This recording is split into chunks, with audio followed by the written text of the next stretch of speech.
Minecraft in the real world? Let's take a look.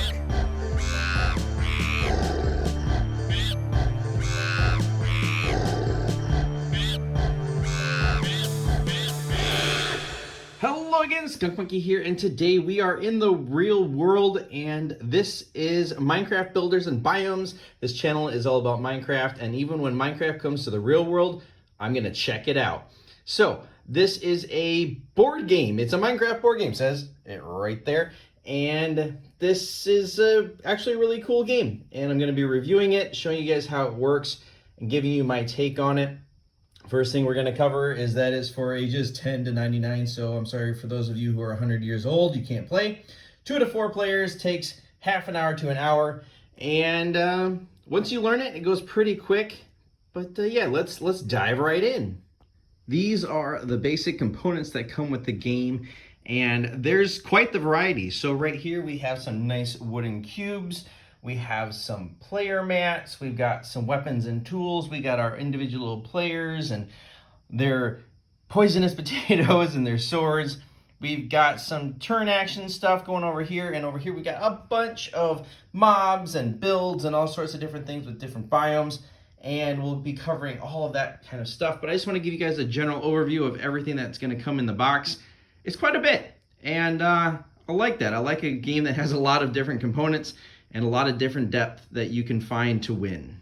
So here is the game all set up and ready to go. There are player tokens right there in the middle of this brand new seed undiscovered world. And here is our player mat and our little experience token, and that is on 0. And the way you win the game is by getting the most experience. And the player with the most at the end of the game wins. It's so simple.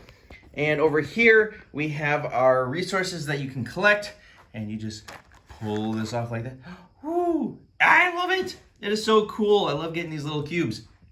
So, I love that they pull in other things from regular Minecraft into this game. The first of those being the player who collected a diamond last in Minecraft gets to go first.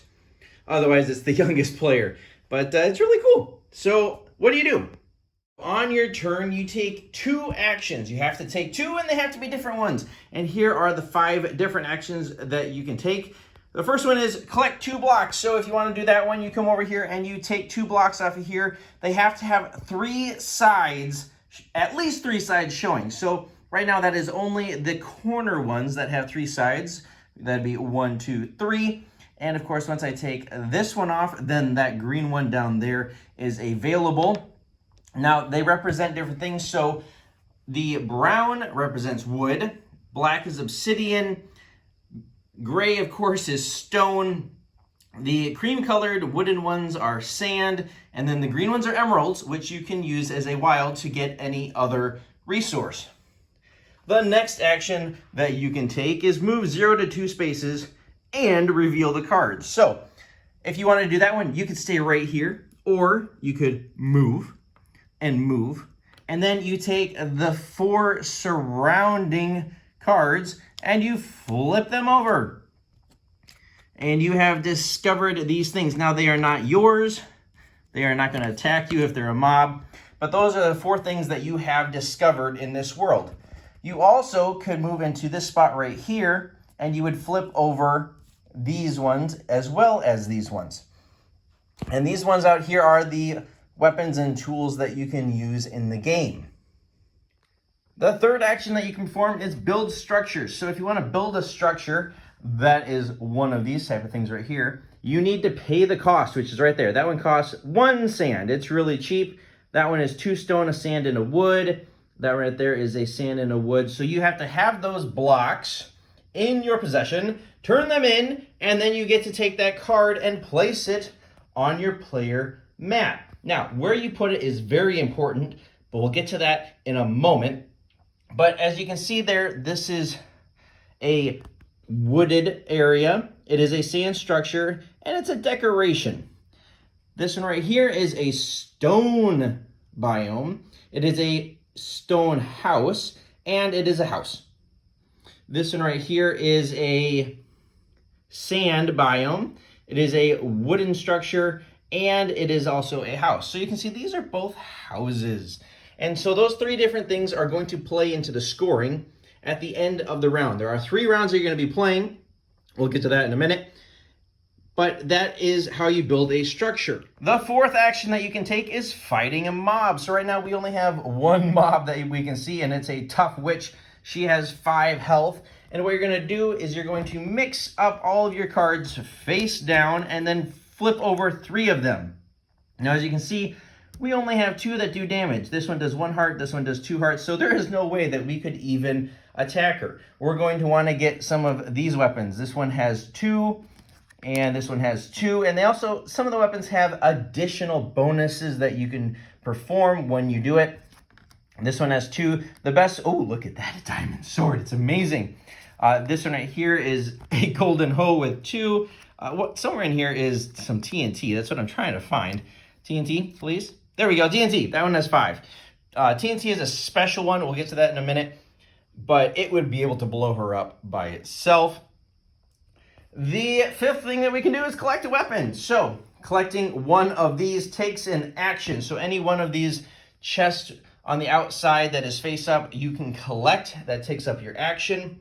And that's it. Those are the 5 actions. And you're going to play in clockwise order around the board.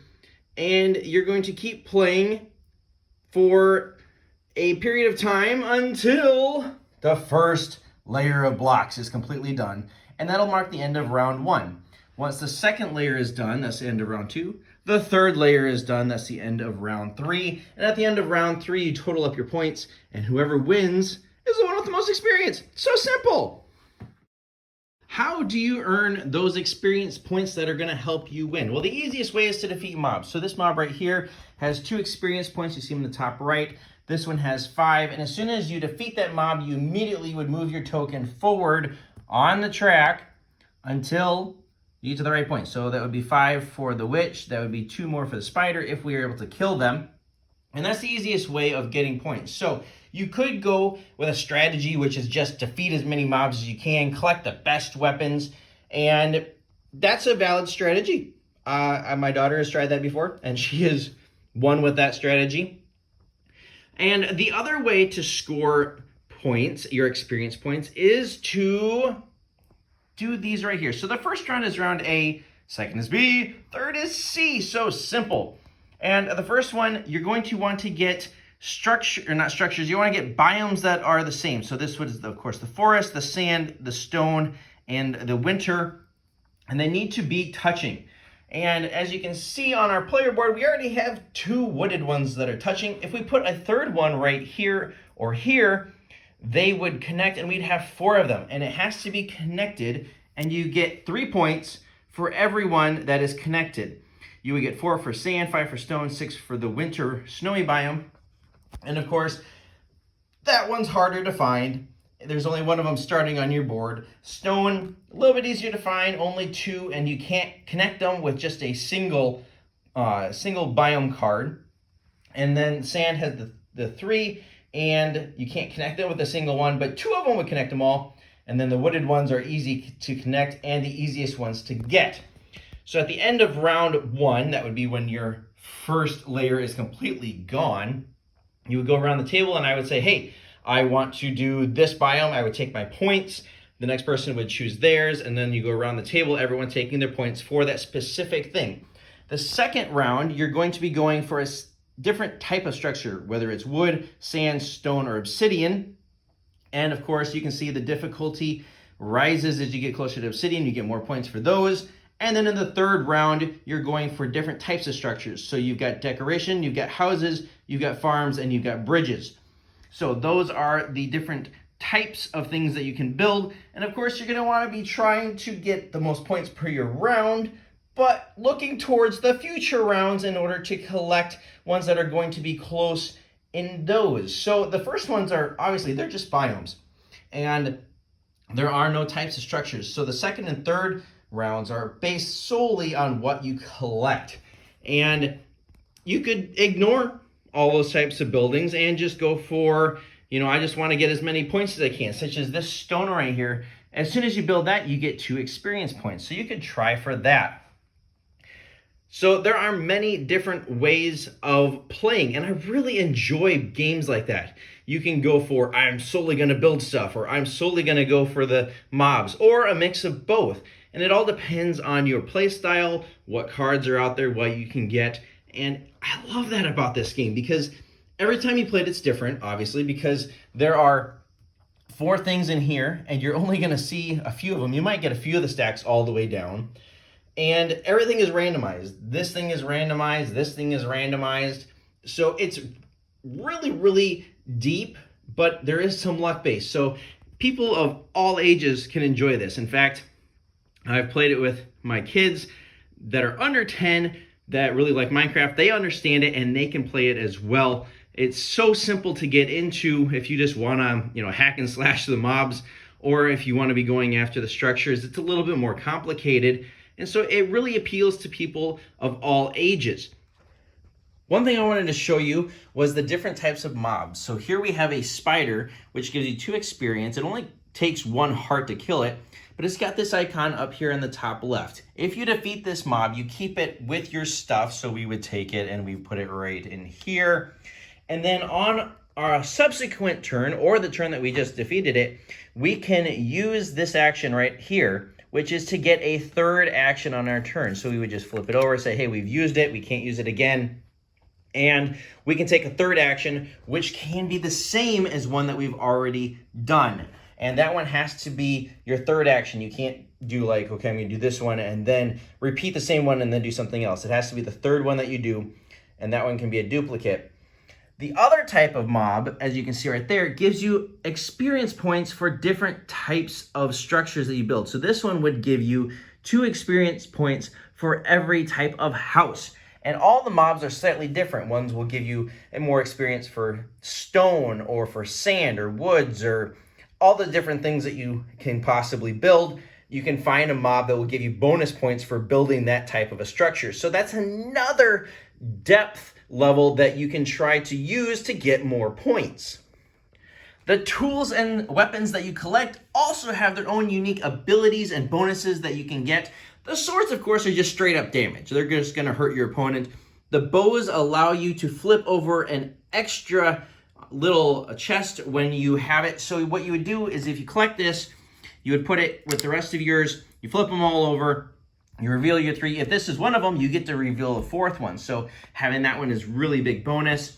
The pick allows you to instantly take a block if you flip it over when you're battling an enemy. The hoe allows you to get a bonus to experience points just for using it. I really don't know why. The special thing about the TNT is it is a one-time use. So if you use it to defeat a mob, you get rid of it. You have to throw it out of the game. It is no good for this time. Next time you play, of course, you can use it again. But that is another level that you can do. You can go for certain types of weapons and tools that really would help out in your specific play style. So that is the game. That is Minecraft Builders and Biomes.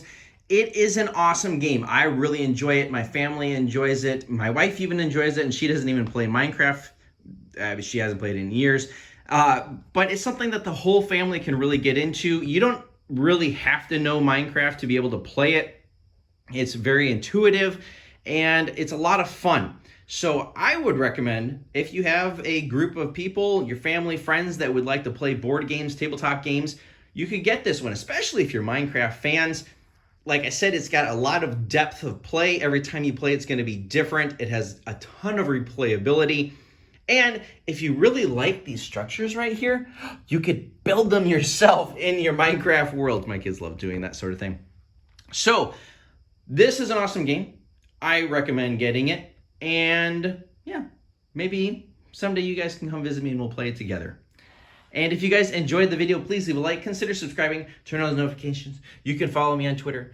You can join my Discord channel, and hope to see you guys in the next Minecraft video. Until next time.